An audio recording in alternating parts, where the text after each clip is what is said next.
Welcome in, everybody. This is Dynasty Mode. It is the unofficial EA Sports college football game podcast. Arky Shea is my name. Demetri is his name. Demetri, Arky! I'm pumped. You had to say words. Sorry. I can't wait to hear a bunch of your words because we got a good episode here on this here podcast up for today. A very intriguing one. Thought experiment-y as well as legitimate analysis can go on in this. Is this our first episode inspired by a potential participant in the next game? Well, I think specifically inspired. Yeah, sure. I think that's fair. I think that's absolutely fair. I think it is very fair, unless he has a Spencer Rattler-like season. I think it is very fair to assume C.J. Stroud will not be in the next game, but it was a comment from C.J. Stroud that got our wheels spinning on this one. All right, Demetri. I guess the cat's out of the bag. Meow. C.J. Stroud said something. That's right. So let's get to this here podcast, and let's get to what he actually said. Now, if you want to hear this on the audio form, you can through Apple Podcasts as well as Spotify, Google, everywhere you get podcasts.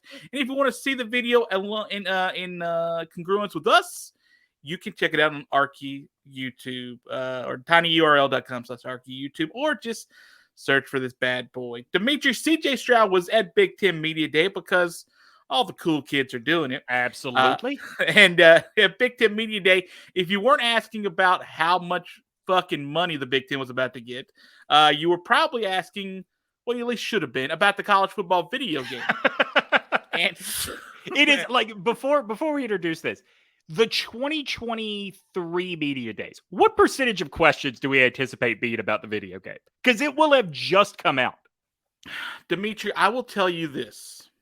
I wanted us to go to SEC Media Day to just ask questions about this game.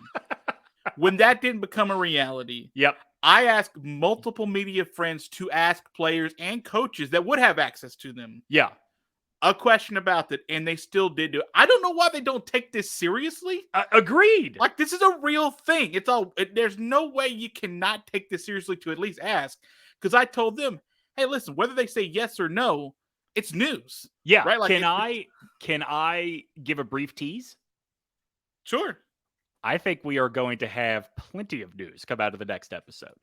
I think we are going to have some major opinion come out of the next episode. That's all. Our next episode. Our next episode. Yes. Sorry, I thought we were talking about a hip hop album or two. That's right. That's right. Yeah. I don't want to tease. I don't want to say what we're doing yet, just in case something happens. Well, it doesn't matter. I'm excited for it whenever it does happen. If it happens this week, we're pretty good that it's going to happen this week. But here's the thing, guys. You subscribe, you get on board, and you find out when you find out. There you go. Now, that's what I like to think our podcast is about, is really just people finding out things whenever we decide to tell them. It really is. Our whole podcast is really just about you subscribe so that we can take this to advertisers. Literally the end. Yeah, and we get enough you subscribers, which, by the way, we reached the 250 mark over the weekend, which means you guys are getting a bonus show at some point. So congratulations for subscribing. 250 subscribers there. Also, Arky and I will be anonymously donating semen to a number of sperm banks around the country. So lucky you. Lucky you. And your name, by the way. It will be in your name. That's right. Which is what I think. By the way, it'll be in your name. And we will offer potential names for the baby that will be born from. Yes. Don't worry about it. It's a lot of work on our part. We'll get it done. I realize we are so far off the rails, but we're way off. We're way off. If you take some of our sperm donation, your baby will have to share a distinct college football first name. That is 100% right. A baby Ncaa, if you will. It'd be so cute, wouldn't it? Yep. A baby Cadillac. Okay, to the podcast itself. C.J. Stroud was at the Big Ten Media Days, and he was asked by a reporter, and we're going to play the back and forth with you. It's only like a minute or so of being asked specifically about this video game. And Demetri, this is where I press play. Hey, what was your NCAA football rating be? I like that question. That's a good question. What you think, bro? High. How high? I'll ask you first, and then we'll see if it's. I'll say 90. Don't play with me now. Go ahead. No, go over here. I'll do 91. 91? Who 99? Who 98? Is anybody 99, 98? No. Okay, all right, cool. All right, bet. Because I better be where everybody else at the top. But I would say probably up there like 97, 98, hopefully. But that's NCAA though, you feel me? So hopefully. What you got as my throw power? Great question. Hopefully better this year. Now, what you think? I'll put you on the spot. 90. All right. Accuracy. I'm messing with you. I mean, I'm from Iowa, so better than what we got in Iowa State. All right, one more. Okay. Is that even an attribute? Runnability. Fast. You ain't been watching me play, bro. Nah, man. Okay. I do. I love that there's the other reporter in there that shouted out 0 when he said runnability. Okay, so there's a lot to like about that. CJ Stroud seems like a delightful young man to sort of want to be around, to be able to interact that way. And I also do like the fact that when he asked when the Iowa, it was a reporter from Iowa, that you guys heard, who said, "What do you think it'll be?" And the reporter goes, "High." Like, you couldn't think of a number? I'll give you another high. thing. Like 80's high, right? Yeah. I'll give you another thing that that I really like about that clip, in addition to the one reporter sort of shouting out the 0 as what the runnability would be. And I think this is the central question that I have about the ratings in this game. CJ Stroud acknowledged that this is just NCAA. This wouldn't be Madden ratings. And it's the thing that always, I wish there was some sort of science to it when you would export a dynasty and a draft class into Madden.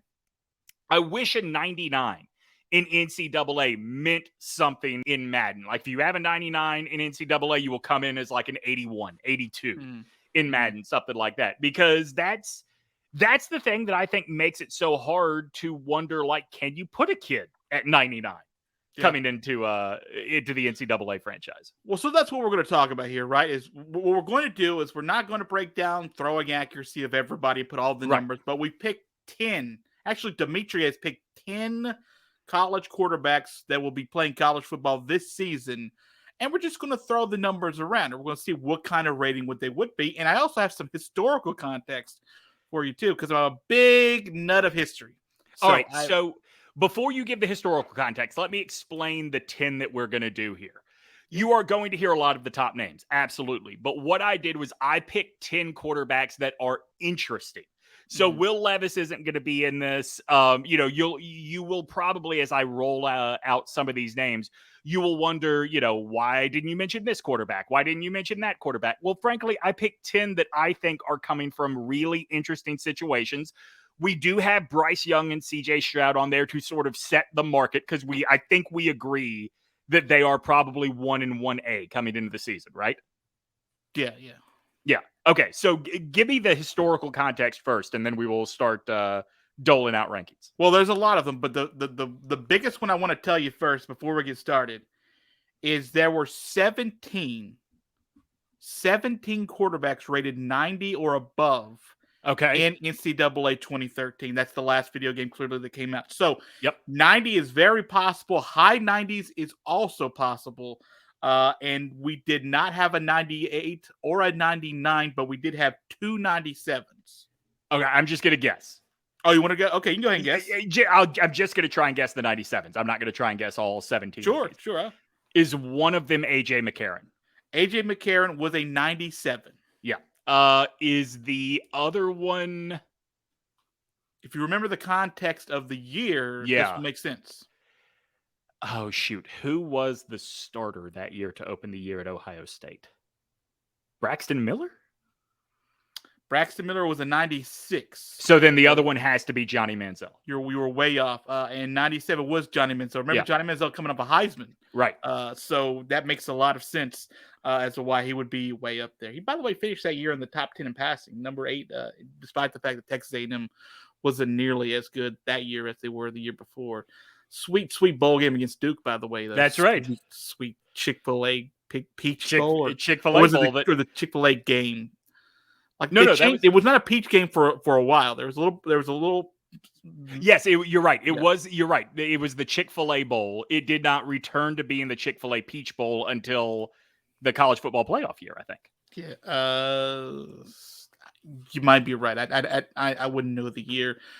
Regardless, so that's just a little bit of historical context to let you know there are a bunch of 89s and 88s, but just to let you know that 97 was the highest that you could get on the previous game. And so, I think this is important. 97 was the highest you get on the previous game, and look at who got it. A quarterback that had 2 national championships to his name and the defending Heisman winner. Yeah, and if you want to hear the 396s, just to give you an idea, Braxton Miller, Aaron Murray, and Teddy Bridgewater. Okay, I could agree with 2 of those. Now, I'm assuming those were just the numbers that were in the game. So, right, who could say who they actually were? That's right. This is just me doing a little bit of guesstimating. That's right. To figure out who it is. So, do we know the low end from that year from NCAA 14? Demetri, I am so glad that you asked that. It's almost like I knew you had it and was setting. Take a look at your screen right now. What does that say? That says worst QB ratings. The worst QB ratings. I did all the research, and would you like to take a guess at what the lowest number was? 63. You're very pessimistic. 69. Nice. Right? And that went to Akron's quarterback at the time. Do you remember who that was? No clue. Of course not. Neither does he. Kyle Pohl, who was the quarterback. Sure. Yeah. But on that list, interestingly, there was a 70, which was the next worst. There was a 72, a few of them. One of those was Brendan Dowdy from Western Kentucky, who turned out to have a pretty good college career for Western Kentucky. Also, San Francisco 49ers, Nick Mullins was a 74. Terrible player. Player. Don't know how he got into the NFL. What year was he in 14? You mean Mullins? Yeah. What I think Mullins was a sophomore. Okay. Yeah, if I'm not mistaken, I could be off on that, but yeah. All right, so there is sort of the criteria to get the various ratings that are doled out. So, Arky, let's start at the high end, and rather than do 2 separate entities or entries, let's talk about CJ Stroud and Bryce Young together. I think that Bryce Young, coming off of a Heisman, coming off of a national championship game appearance, probably gets the higher rating. I think CJ Stroud is in the conversation, though, because he's probably the better pro prospect. But my guess would be Bryce Young at 95, CJ Stroud at 94. Man, I'll tell you this. I will not hate the CJ Stroud 94, but I am 100% on board this train. If you win a Heisman and come back, you're 99. I don't care. Because, again, this is the college football game, like CJ Stroud mentioned, right? So if you want to talk about being the elite of the elite, to win the Heisman Trophy, it's usually a quarterback, basically, at this point, or some offensive skill player, which is where you get these numbers anyway. So if you're the best to have won that award and you do come back as well, I think that automatically booms you to 99, not only because of what that means, because also, you know, the Madden ratings are a big deal when you're giving those out, like, you know, every single July. I think it gives you sort of a, whenever it does happen, and sure, clearly it's not going to happen. I mean, it's the first time since Manziel, obviously. It gives you the opportunity to have something different and unique, to have a singular 99, which would be the Heisman winner. So I would think 99 is as high as you can get, clearly. And if you didn't win the Heisman the year before, you don't get the 99. Okay. All right. I mean, I think that's fair. So you are going with Bryce Young 99, and you agree CJ Stroud at 94. Yeah, there are numbers that sort of, you know, that you can sort of equate to it, right? Like Braxton Miller back in his day was a 96. Was Braxton Miller kind of a better quarterback going into that year than CJ Stroud is this year? He certainly achieved more, right? That's true. That is certainly true. So yeah, I think because of how good he is, clearly, and because that there is, a couple of nicks, not much from him in his game as far as what's been accomplished, 94 is fair. All right. So listen, the only other top tier guy I want to talk about is Caleb Williams. He's the only other one that I think without a doubt is in the 90s in this. I think that I have a couple of others that I think you could make an argument would be in the 90s. But let's go ahead and get him out of the way. I think Williams, I would literally put him a tick below CJ Stroud. Even if he were also a 94, I could live with it. I think he's a 92 probably. Why so high though? I think that great. He's very good, right? He's been very good, but we're also talking about a new place, a new home and stuff. A new place. This is where it's going to be interesting because you got some names on this list we're going to get to. We start talking about transfer possibilities. Yeah, for sure. It's very interesting to look at. For sure. I think that the hype around USC is not just about Lincoln Riley. It is about Lincoln Riley coming with Caleb Williams. I think that there was a certain element and listen, I get it. It's Kansas, but that is a game that was literally won by one dude, a freshman at the time. I think that those kind of moments would factor into the ratings. That's why I'm saying 92 is kind of where I would go. That is just above that elite level, but that is acknowledging that you are one of the elites at your position in the sport.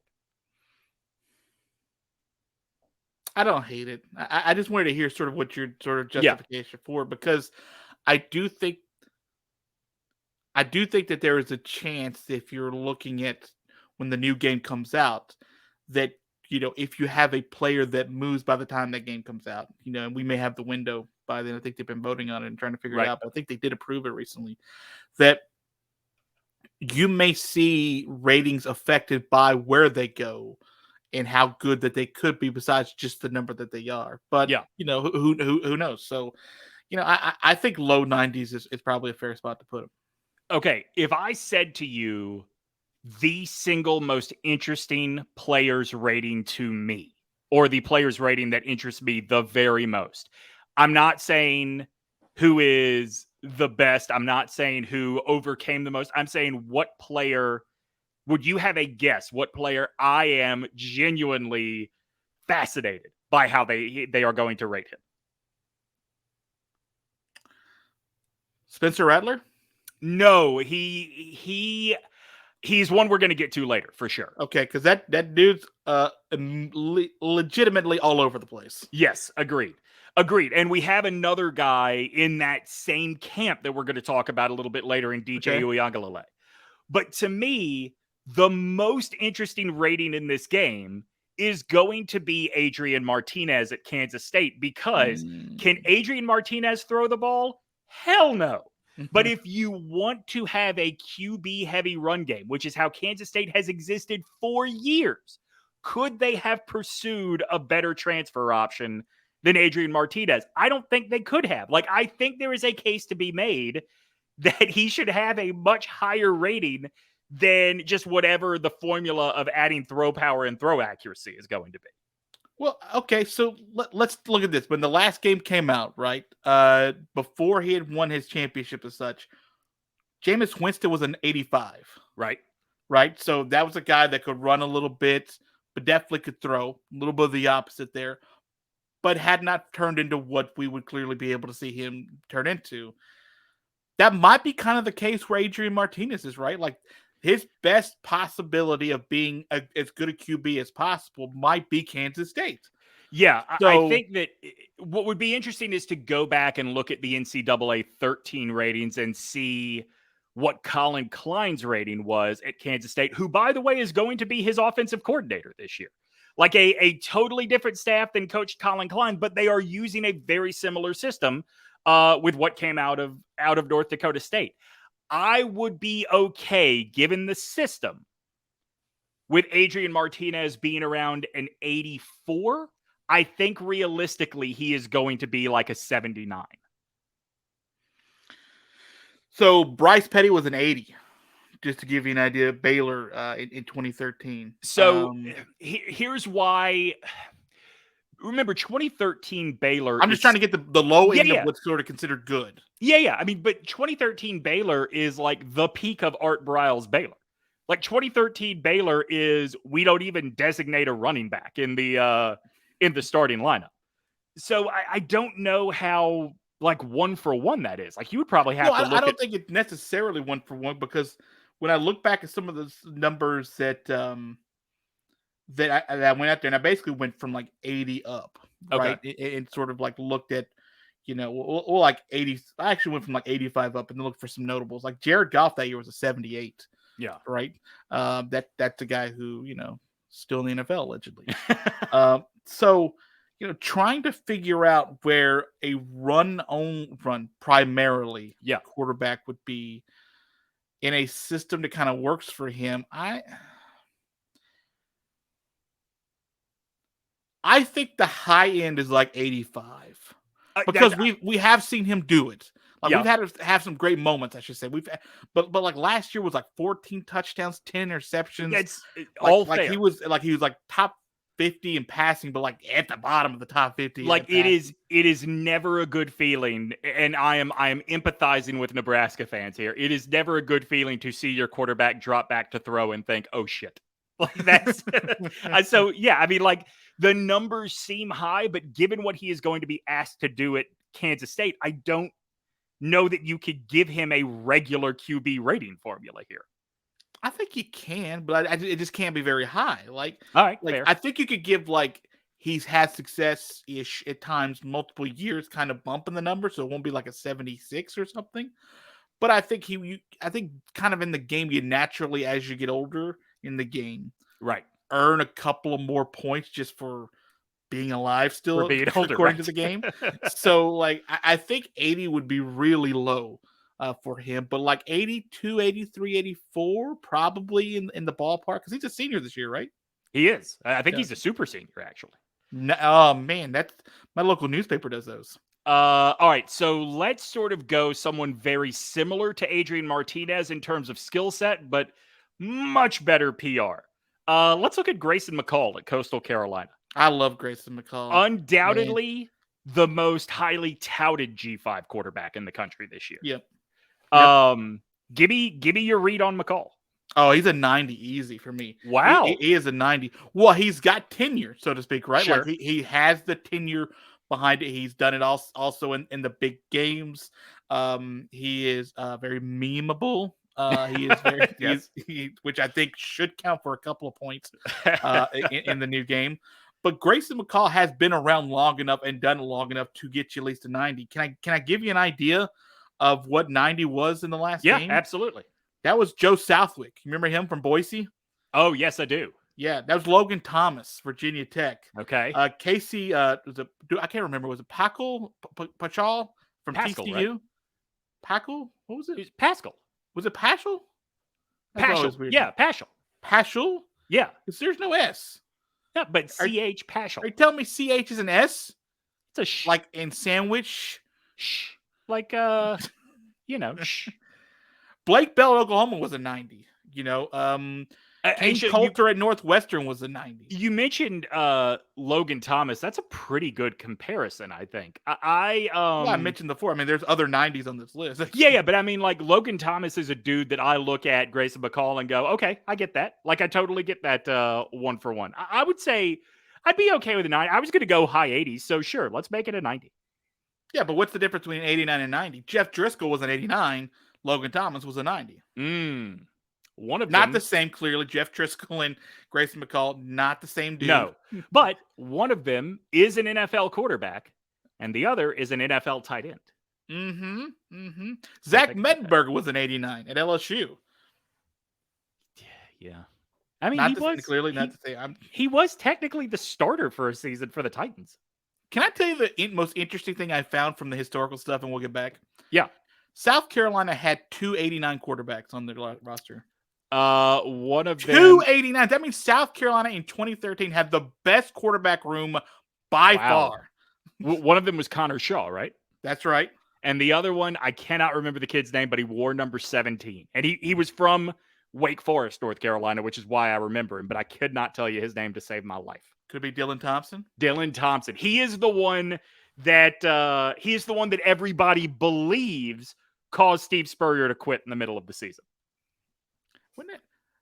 I mean, I don't care if it's true or not. I'd ride that to my grave, man. What a great thing to have on your lapel. Steve Spurrier talked about benching a quarterback, or not benching a quarterback, but reducing a quarterback's reps in practice. And the quarterback said to him, "What are you doing, bro?" And Steve Spurrier's, at least what he told the media, his reaction was, "Well, if they're calling me bro, it's time for me to go." And like everybody in the South Carolina media was like, "Oh, it's Dylan Thompson. Dylan Thompson's definitely the one that called him bro." But you also got to think that one type of comment, even if it wasn't just the one comment, right, to cause a national champion, Heisman winning coach, right, to quit after winning multiple SEC East crowns. Yeah, I think just the one crown. Just one crown. Like multiple 11-win seasons. Yeah, strung together three in a row. Including 2013. Yeah. All right. All right. Let's I'm trying to decide where I want to go next. Let's go with a guy that if things had gone according to plan, we are having that is he a 99 conversation about, but things certainly have not gone according to plan for JT Daniels. So where would you put the now West Virginia quarterback? I give him one extra point for mocking Russell Wilson in his Let's Ride promo video.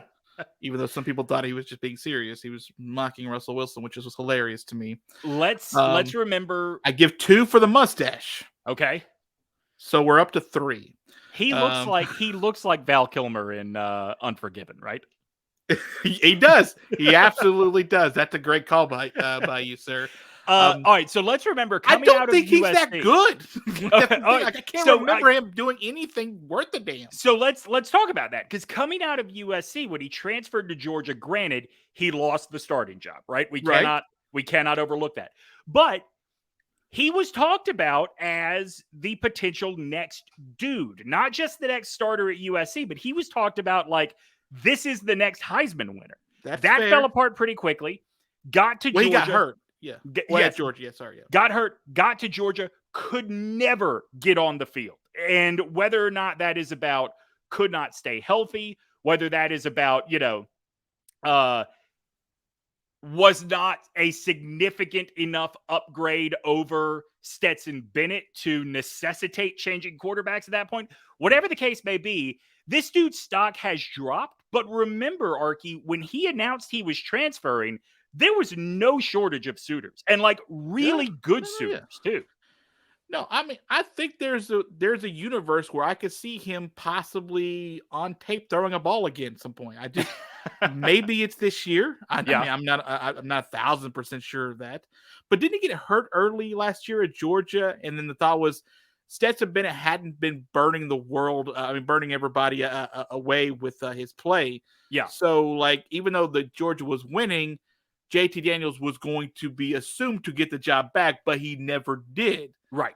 So how good could he have been? Because Stetson Bennett wasn't that great either. Yeah. As far as statistically, he just wasn't making sort of mistakes. It was doing. So that's where in my brain it goes to that Stetson Bennett, the mailman, stealing nicknames, couldn't sort of keep it. See, if Stetson Bennett not blowing everyone away couldn't get you your presumptive starting job back, what's there, right? Like, so like, I feel like if you're looking mid-80s is the top, like, I'm being generous. Like, I feel like mid-80s is super generous. You're actually being more generous than I was. I would say like top end, probably like an 82 for this guy. Yeah, but are you factoring in the 3 points for mustache and for mocking Russell Wilson? You know what? I was only factoring in the 2 of those 3 points, so we'll say 83 at the top end. Okay, all right. Yeah, I feel like, because honestly, this feels like an 80, right? This feels like an 80 quarterback. Yeah, it does. And boy, poor West Virginia.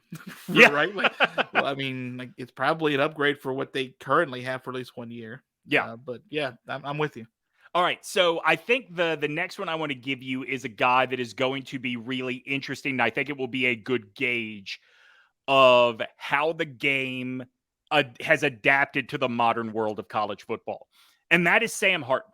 Sam Hartman seems to have a lot of talent, but let's be fair, Wake Forest had a really wacky offense last year that allowed them to put up a lot of yards and a lot of points, especially on, let's call them unsuspecting teams that were not counting on getting into a bit of a dogfight with Wake Forest. I think, again, I want to be clear. I think Sam Hartman has talent. I don't understand this idea of him being a top 5, top 7 NFL quarterback prospect. To me, Sam Hartman is like an 84, 85 kind of quarterback. Where do you okay, so I was looking at some of my historical notes while you were speaking, and I'm sure I heard some of what you said. But as far as the comparison is concerned, what do you think about a Bo Wallace type? Interesting. That's a good one. That's a really good one because so Bo Wallace is a good one. And you know what's weird is I would say that this is not a historical comparison by any sense, but I do wonder if Matt Corral could have been described the same way. I don't know that Matt Corral was particularly good. I don't think he was bad, but I think that he looked a lot better than he actually was by virtue of that offense. Yeah, so that's Bo Wallace was an 88. So, and that's high end, obviously, for what you're thinking. It does, but let me throw. But Sam Hartman again coming off a really good season. Yeah, like right, that would be in the conference championship game for crying out loud. That's right. Let me throw I guess a question more than anything, because is Bo Wallace being an 88 at Ole Miss? Doesn't that feel like that would be an 85 if he were still Bo Wallace, but at Wake Forest? You're thinking there's a little... I think there's a little SEC bump there. Well, let me tell you the conferences of the top quarterbacks. You ready? For 2013. Number 1, Texas A&M. Number 2, Alabama. SEC. 3, Louisville. Ridiculous. 4, Georgia. SEC. So 3 of the top 4, You're right, were from the SEC. And Aaron Murray wasn't exactly the world's greatest quarterback when he was in college. I never understood the look at this gamer. Really?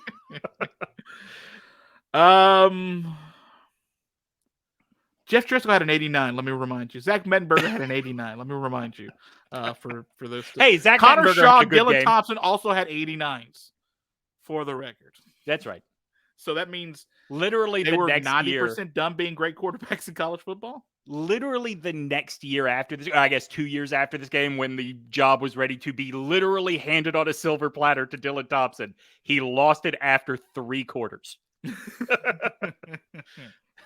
So there's some fudging in the numbers we can do here. I think in the game itself, yeah, maybe an 85 is in the ACC as compared to an 88, which would be if you happen to be in the SEC. Yeah, I'm not saying it's fair. I'm trying to guess what they'll do, not what they deserve. Yeah. Yeah, I think it's fair going wacky offense, 1-year wonder kind of guy to be 85. And you'd seen him at Mississippi State, maybe it's 88. Right. Yeah, I mean, so that would be a really good question. What was Leach's quarterback's rating? Now, granted, I don't think Leach ever had the same quarterback 2 years in a row at Washington State, so that might be irrelevant. But you know what I'm saying. Connor Halliday was an 85. Yeah. All right, there you go. 85. Perfect. All right, Arky, I'm going to group 2 together here because I think if we were doing this show last year and we were trying to guess who is in the 90s, we would have said Spencer Rattler and DJ Uyunglele would have both been in there. That is why I'm grouping them. I'm also grouping them because it is the Great Palmetto Bowl rivalry now of South Carolina and Clemson. Give me an idea of where guys, I guess, looking for a bit of a bounce back season where we expect they might be.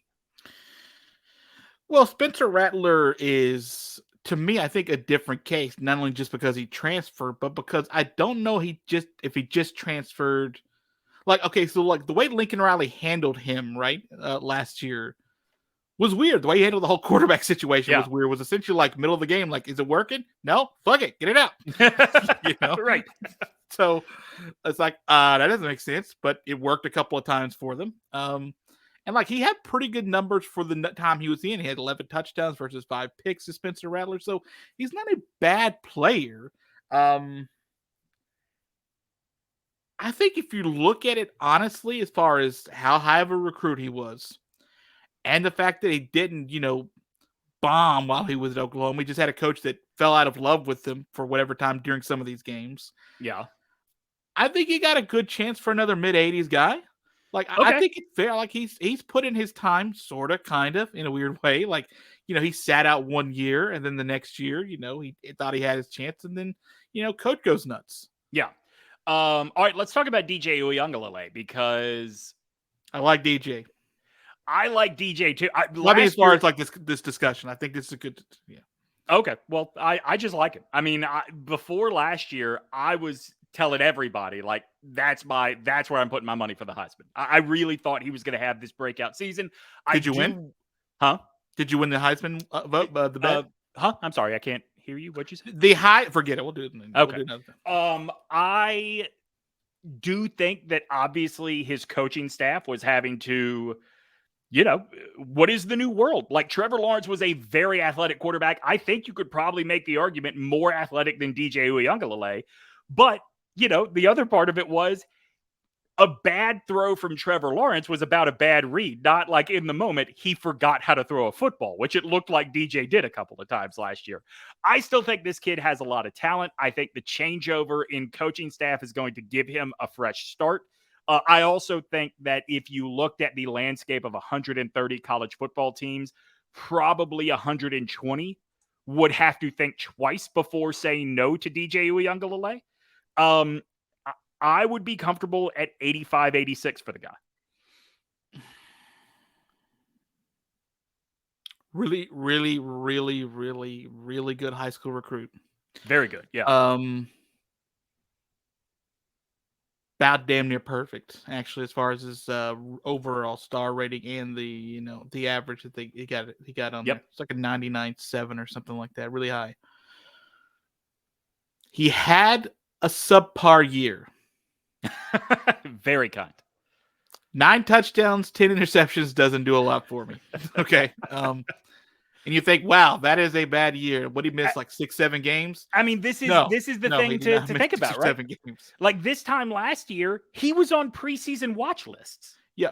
But he's nowhere to be found. In general, was not great last year. No, agreed. But at the same time, they did win 10 games. Thanks to the bowl win, but it does count. Right. Okay. So I do count the Camping World Bowl as a big time championship. Is that what it's called? I think it's called the Cheez-It Bowl now.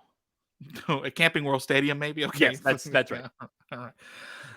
That's right, because that's where we got the sweet image of Dabo Swinney sucking off the Cheez-It King mascot. Did you ever see these photos? I have, yes. A very bizarre looking set of photos. Hey, Google it, kids. It's weird. I think he's not done much to hurt him a lot. Yeah. But he certainly hasn't done much to help his cause. So I think being on the preeminent team in the ACC probably helps the skosh. He's going to be the starter again. Dabo Swinney said he's lost a bunch of weight. He's in the best shape of his life. So maybe you get that news in before you submit the final rating if the ACC Media Day happens before the game comes out. It does sort of change what you expect of him, right? Inside of Clemson's offense, those dimensions, knowing what they did with upstanding citizen and respecter of women, Deshaun Watson, like you could be forgiven for thinking, oh, they're going to use DJ the way Auburn used Cam. And that just wasn't in the cards, obviously. Despite the frame being perfect, that wasn't in the cards. Yeah, and I'm not so sure it'll be perfect for him again this year. So no, I agree. Think start him off. Probably. I'd probably go a little lower than what you're saying. 85 is probably high, just because his 1 year body of work is tough. It's garbage. Like for an individual rating, like it's not 9 touchdowns. 10. Yeah. He was 77th in the country in passing yards. Is that bad? He started all the games. So, that's terrible. Yeah, not the ideal. only reason they won those games legitimately is because their defense was so good. Yeah. Their defense was next level good. So, yeah, you might be being a little kind. All right, Arky. We're at the final one. Here we go. Arky, I am told by the internet that despite never having taken a snap, Quinn Ewers should be rated a 199. Quinn Ewers. Quinn Ewers, now of Texas, late of Ohio State. Quinn Ewers, how are you pronouncing it? Perfect recruiting rating. He was a perfect 1,000%. Right. He was there before Arch Manning. There was Quinn Ewers.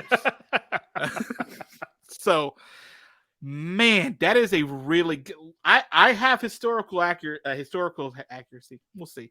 I have historical figures for something like until he throws the ball. So we're talking about a guy legitimately, like you said, just nothing. There's nothing to base this on, but being a high school senior. The number 1 and number 2 quarterbacks coming into the 2013 season from the previous recruiting class. Okay. So they signed February 2013, going into the July 2013 release date. They were Max Brown, who went to USC. Right. Christian Hackenberg, who went to Penn State. Right. I forgot about the recruiting hype around Christian Hackenberg. Both of those two guys got the exact same rating as a freshman coming into the game, despite their recruiting ranking, their recruiting average being 99.56 and 4.2 or something like that. Yeah. What are they, 74? 79. Okay. So you're talking about the perfect recruit, Quinn Ewers. Yep. Not that much different as far as the recruiting numbers coming in Arky, than those two guys. You're forgetting he's had a year of seasoning. Can you be much higher than an 80? Realistic? Can we just set this precedent that this guy's an 85? Arky, let me say I understand your argument and thank you for making it. Okay. I think Quinn Ewers, this is not what I'm saying he deserves. This is what I'm saying I think will happen. I think Quinn Ewers is going to open this game as a 92. So, no, 92? Again, Arky, I don't like it, but it is what I believe is going to happen.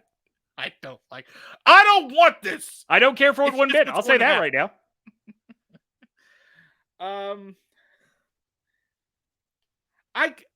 Why? Why do you think that's what the game would put him in?